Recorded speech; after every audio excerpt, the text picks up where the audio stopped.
In this screencast, we're going to talk about our third periodic trend, that of electron affinity. And electron affinity is a little bit of a tricky one because it's not like ionization energy, where it's a value that we can always measure. As long as an atom has an electron, we can measure its electron affinity, how hard it is to remove that electron. Sure, it might be really, really difficult, but we can always remove it as long as we're willing to put in the amount of energy. Atomic radius, obviously, we can measure whenever we want because any atom has some radius, and just measuring it, no problem. Electron affinity is a little bit different in that we actually can't measure it for every atom because not every atom has an electron affinity that we can measure. The easiest way of thinking about this is to use a very simple analogy, and that of giving certain people a pink fuzzy hat and then measuring what their reaction is after we give them the pink fuzzy hat. So let us consider a cute little girl wearing a pink hat. If I give her the pink fuzzy hat, she's actually really, really excited because she has a pink outfit and a pink scarf, and the only thing that was missing from her ensemble was a pink hat. So you give her a pink hat, she is so happy. And if we were to measure her relative internal happiness before and after we give her the pink fuzzy hat, her energy, her internal energy, happy energy, would be negative because she gave off some happiness thanking you for the pink fuzzy hat. So she's very, very excited. Whereas we have drunk college boy here in the middle. If we give drunk college boy pink fuzzy hat, he's happy, he's secure enough in his masculinity, he's like, sure, I'll take the hat, and I can maybe strike up an interesting conversation with, some girl at the party.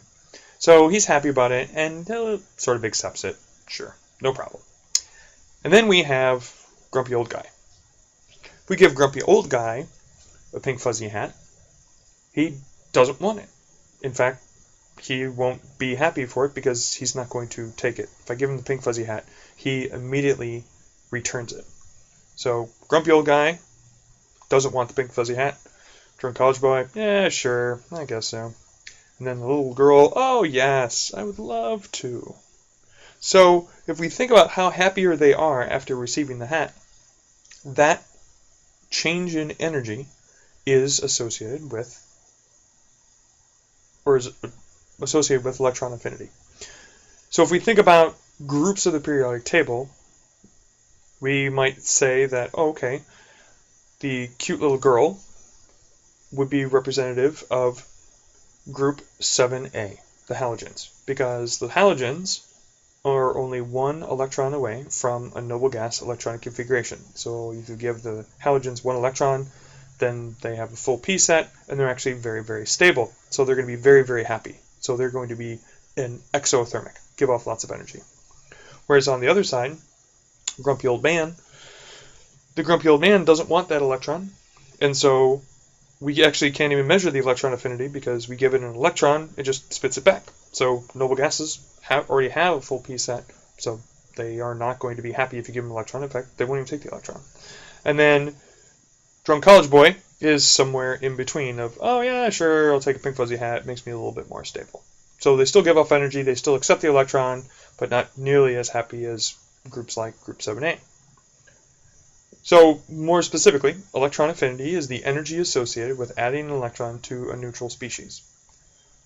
So the electron affinity of bromine, gaining one electron, coming into a bromide ion. And we can talk about a second electron affinity or third electron affinity like we do second ionization energy and third ionization energy, but generally we only refer to the first. But other ones exist. And the magnitude of how much energy is given off, and again, these are exothermic because the atom is basically giving off energy, becoming more stable because you're giving it an electron only if it wants that electron. So how much energy is given off is a function, for the most part, about what the product is. So again, we know that atoms want a certain amount of stability.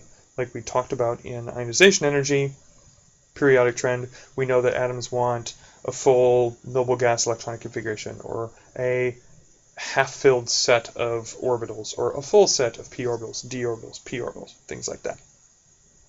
Fluorine has one of the most exothermic electron affinities, minus 328 kilojoules per mole. Again, it's a halogen, it's 1 electron away from a neon electronic configuration, whereas neon, its immediate neighbor, we actually can't measure the electron affinity of neon because it already has a full p set of orbitals. So gaining that electron, that's actually not going to happen. Giving off energy, of course, is then a signal of how much happier the element is after it accepts that electron.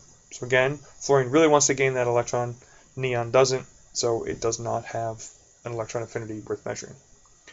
So if we actually look at the numerical values of these measured properties, again, over here we have the noble gases who have an endothermic electron affinity.